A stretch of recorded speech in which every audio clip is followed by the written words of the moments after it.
কুড়িগ্রামের ফুলবাড়িতে বিরল প্রজাতির কাইজেলিয়া গাছের চারা উৎপাদন করে আলোড়ন সৃষ্টি করেছেন কৃষক রমণীকান্ত রায়। বিরল এই প্রজাতির গাছের চারা দেখতে প্রতিদিনই ভিড় জমাচ্ছেন স্থানীয়রা। চারা উৎপাদনকারী কৃষককে সাধুবাদ জানিয়ে সরকারিভাবে সংরক্ষণের জন্য প্রয়োজনীয় ব্যবস্থা নেয়ার আশ্বাস স্থানীয় বন বিভাগের। ফুলবাড়ি প্রতিনিধি জাহাঙ্গীর আলমের রিপোর্ট, বিস্তারিত জানাচ্ছেন সহকর্মী সঞ্জিতা হক।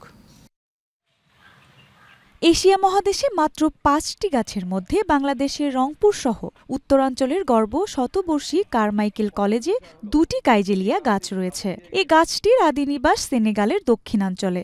আলসার, সিফিলিস, সর্পদংশনের ওষুধ, বাত, ছত্রাক দমন, চর্মরোগ, মেয়েদের প্রসাধনী সামগ্রী, এমনকি ক্যান্সারের চিকিৎসায় প্রক্রিয়াজাতের মাধ্যমে বহুল ব্যবহৃত হতে পারে বলে জানা গেছে।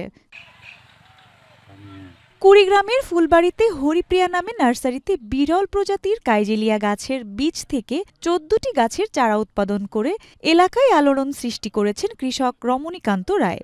বিরল প্রজাতির এই গাছের চারা দেখতে প্রতিদিনই নার্সারিতে ভিড় জমাচ্ছেন স্থানীয়রা। তা আমি এক অ্যাডভোকেটের কাছ থেকে এই বীজ সংগ্রহ করার পরে আমি নিজে চারা রোপণ করি। এখন আমার বাগানে আছে ১৪টি চারা।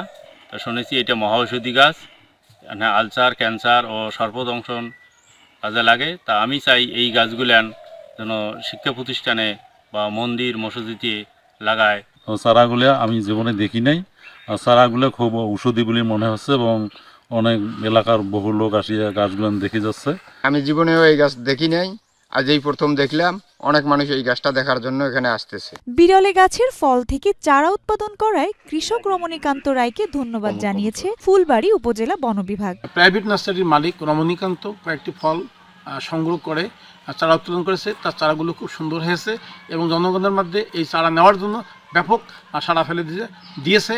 আমি রমণীকান্তকে সাধুবাদ জানাই। সেজন্য এইভাবে বিলুপ্তপ্রায় গাছগুলো চারা সংগ্রহ করে বীজ চারা করে জনগণের মধ্যে ছড়াই দেয়।